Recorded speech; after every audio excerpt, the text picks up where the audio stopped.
Not a beautiful day, but no wind and flat calm. So we're gonna head out for one last trip before the boat is pulled this week.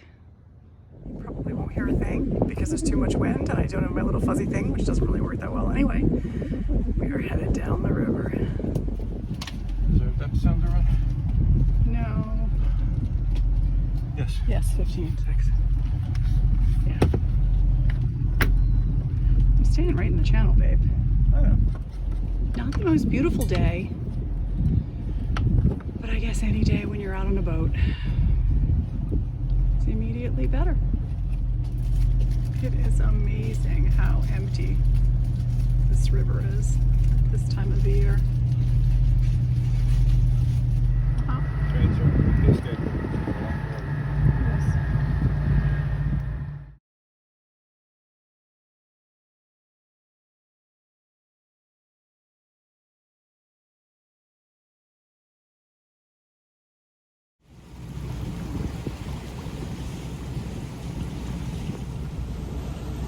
We got a little out from the dock a little later than we thought.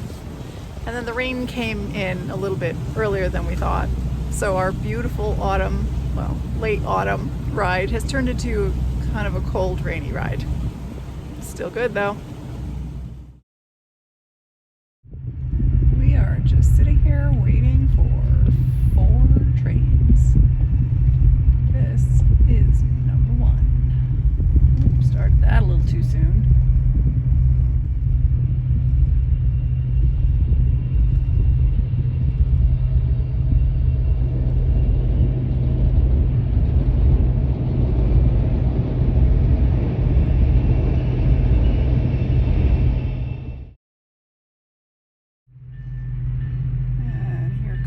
Train number 2.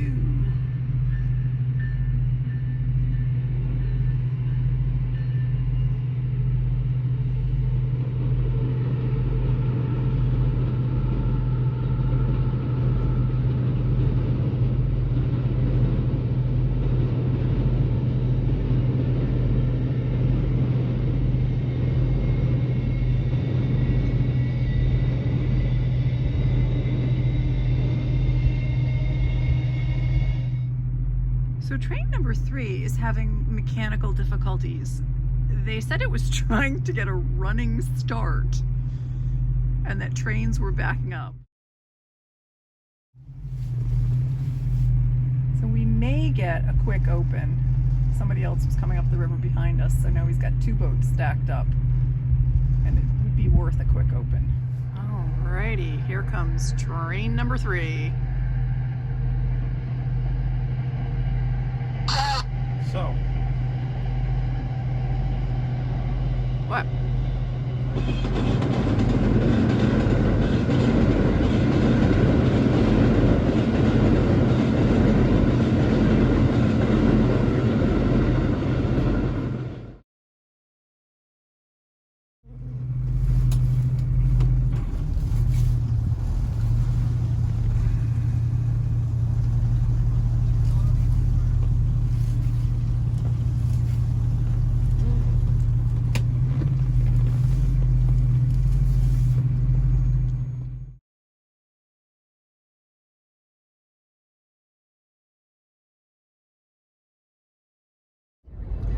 Today is the day to winterize so they can pull the boat this week.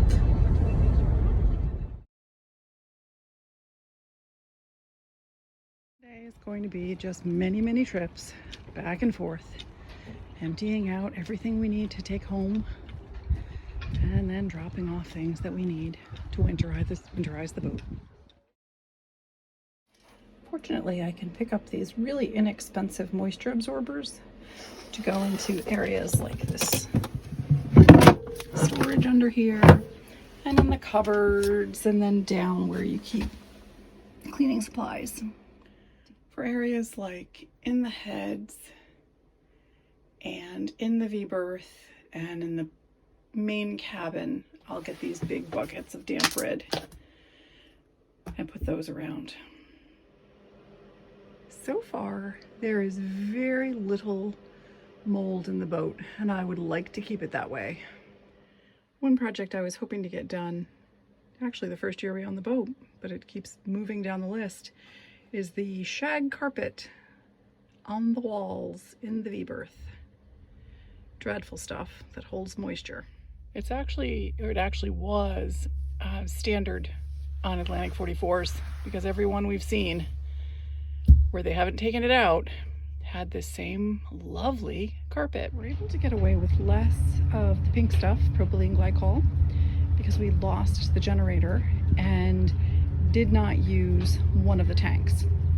So it was never unwinterized, and obviously the generator's being replaced, so we don't need to deal with that. Often we don't know when the last time will be the last time, so we like to leave food in the fridge, but that means today, clean out the fridge as well.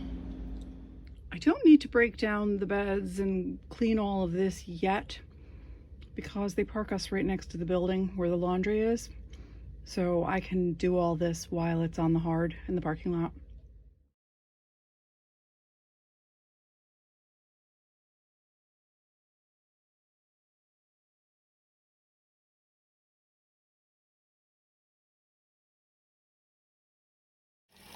So after putting the pink stuff in, you run the faucet and stop it when it comes out pink.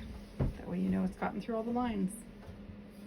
Your old lady's a pretty big girl, and you've got to run the pink stuff through the hot and cold faucets of everywhere you've got water. And it's got 3 sinks, 2 showers, the toilet. So additionally, you have to run it through the sump pumps, and each of the bathrooms has a sump pump.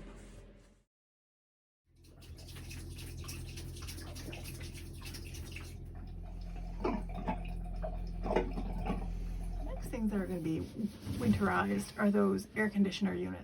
So these are the air conditioning units. We have 3 of them. And right there is the pump that pumps seawater into the air conditioning units. And this is the sea strainer. What I have to do is I have to close it, and I'll do that by opening this screw that keeps everything tight, putting this handle onto this, turning it so it's closed,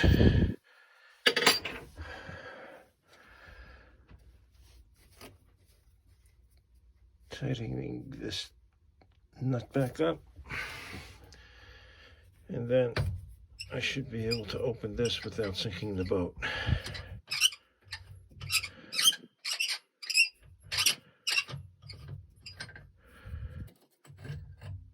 Success. My job is to start all the air conditioning units. And the final one.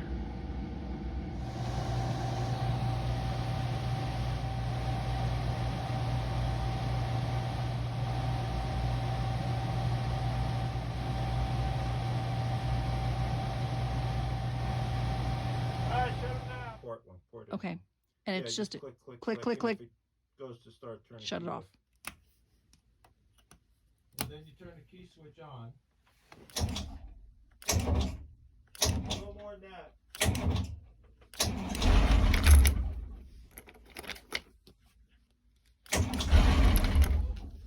That's fine, doing it just like that. Okay.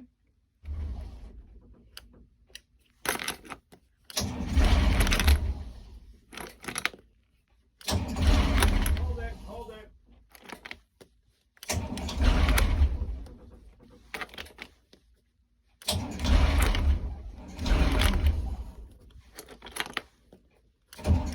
Okay, hold it. That's it for that engine. Okay. Now we'll move on to the starboard engine. Okay, ready for starboard.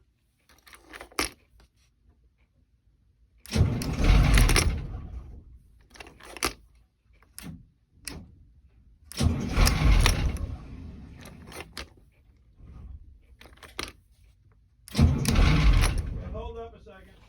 Okay. Go ahead.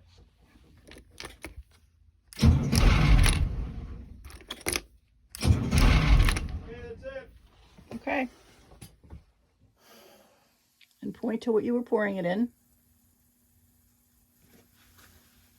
I was pouring it into this strainer. Okay. It's bringing seawater in through the hole and then coming out through the hose over to here where the water pump is. Mm-hmm. And the water pump brings it up into this heat exchanger, this long tube right here. This is basically the radiator for the engine. Instead of using air like a car radiator does to cool the coolant, it uses seawater. Alrighty, thank you. We both have projects that didn't get finished, and one of the ones on his list is install the new batteries. So for now, they're just going to be stored for the winter, and that'll be on his project list for next spring. Okay, these are my new 300 amp lithium batteries, size 8D, ampere time from China. So they bring you free and fruitful life. Wow. Those are pretty impressive, Rob. Thank you very much. And there it is. It says RV and camper. So indeed, this is a floating RV. Next is to sort through all these fluids, cleaners, pull anything that might be damaged by freezing home, and leave anything that would be safe down below.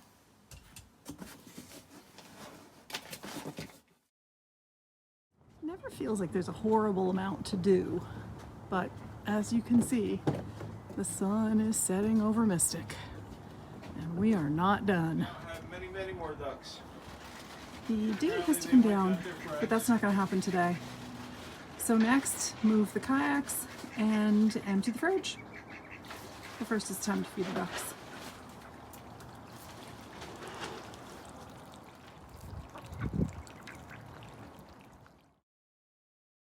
And that's kayak number 2, ready to be loaded into the trailer. The fridge and freezer, get one of these moisture absorbers. It also has activated charcoal in it, so it tends to knock down any odors that might develop over the course of the winter in the fridge or the freezer. And except for a few little things to clean up during the week, that ends boating season 2022. Cannot wait for spring.